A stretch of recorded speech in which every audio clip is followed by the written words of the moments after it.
More than a dozen crooked cops arrested in multi-state drug ring. In a nation that has been plagued by illegal drugs and the associated violence, citizens turn to cops for assistance and protection. Now, once again, the nation's faith has been misplaced as more than a dozen cops have been busted in a multi-state drug ring in Virginia and North Carolina. The undercover operation called Operation Rockfish has been ongoing for about a year and a half. Thomas Walker, the U.S. Attorney for the Eastern District, said multiple people were arrested in a major sting of cocaine and heroin operations. They were charged with trafficking cocaine and heroin up and down the I-95 corridor in North Carolina. Among those arrested were 8 current or former officers, 3 correctional officers, 2 Virginia prison employees, and a 911 dispatcher. Northampton County, North Carolina. Sheriff Jack Smith was shocked as 11 of his officers were caught in the sting by the FBI, DEA, and other agencies. I'm hurt and surprised. I'm shocked and appalled at these types of indictments. We can't tolerate this type of behavior, especially from law enforcement. They've let me down. They've let the sheriff's office down. They've let the citizens down as well as their families. Most of them have children and they've let them down as well, Smith told the media. More arrests are anticipated as the investigation is ongoing. The blow to the Northampton County Sheriff's Office was particularly devastated since the staff consists of 35 deputies and the arrest of 5 was shocking. The names of those arrested are as follows. You know what? I'm not even going to read out the names. It's too long. It's too long. But that article was from Rolling Out, written by Mo Barnes.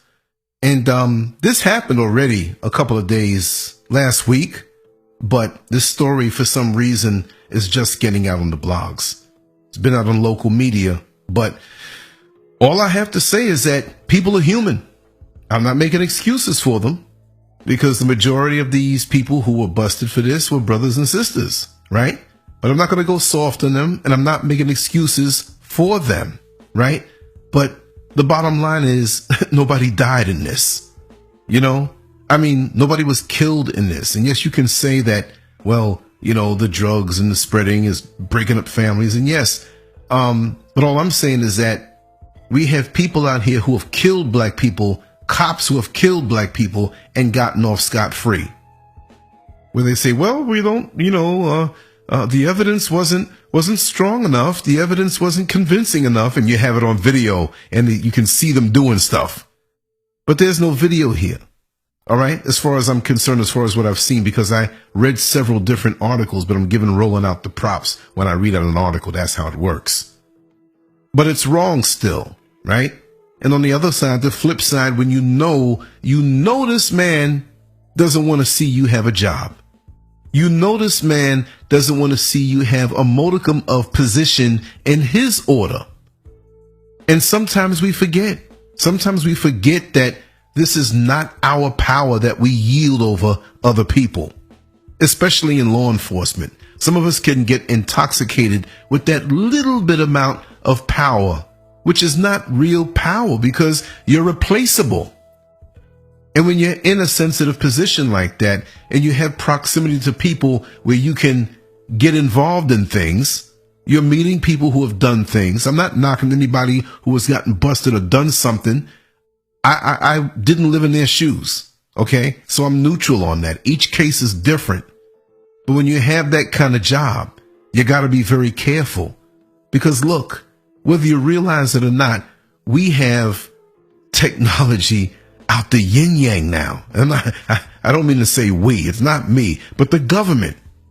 And here you are on these jobs, right? And I happen to know that in Virginia and in North Carolina, they don't pay that well. Well, how can you say that, SCURV? Well, I did a couple of months in a North Carolina prison. What was it? Bunn, North Carolina. Back about maybe 13 years ago, right? So I know those jokers were suffering. And I think you have to work like 30 years before you can get a retirement, unless you hit that age of retirement.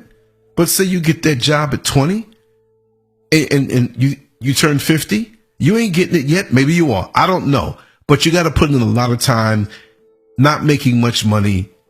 And these folks, they want things too. But you can't get fooled because, now you're messed up. Now, if you have kids, like the article said, you let them down. You let your family down. You let your people down. Because now, wouldn't you like to not be in this situation? I mean, when you look at the overall scheme of things, right? We have good brothers and sisters that have been taken out because of this. Now, our side has gotten weaker. We need everybody in this fight of racism. We need everybody in this fight for power, for us, for our upliftment. Now, these folks who did their foolish acts, allegedly, if they did do it, because, it was a sting. It went on for a year and a half. So evidently, for them to make a move, they had to have something.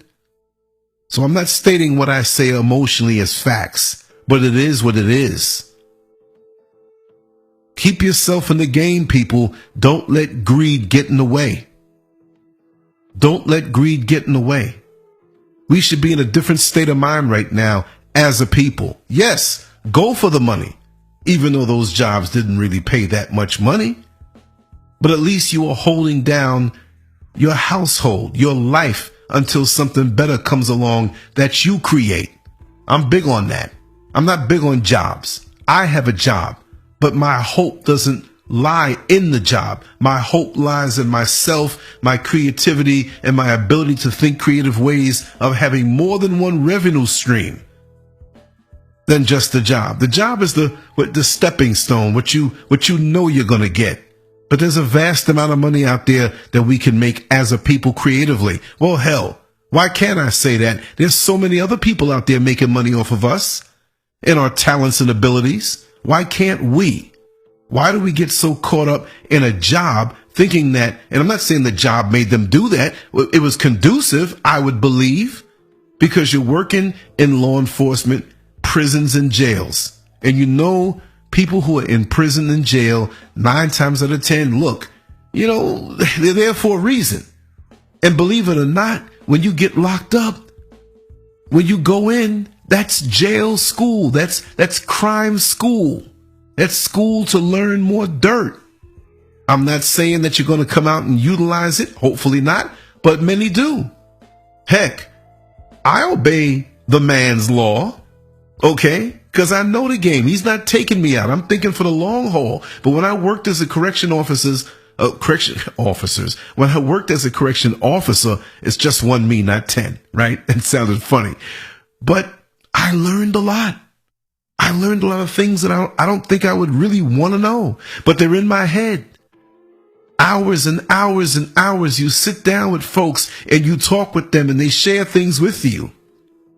I don't steal cars, but I know the procedure that is executed in doing so, how these people think, how a lot of these folks think who do home invasions, who sell drugs.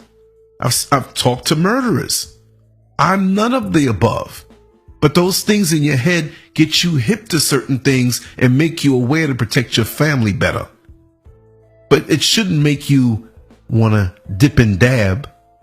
Why is that?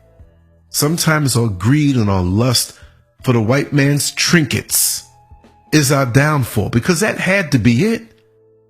Take your time. The unity that it took to get together to have a crime ring is the same unity that you could have utilized to create a business. It may have taken a little more time. Don't go for the fast money, because the fast money ends you up or puts you in a place where you're out of the game completely.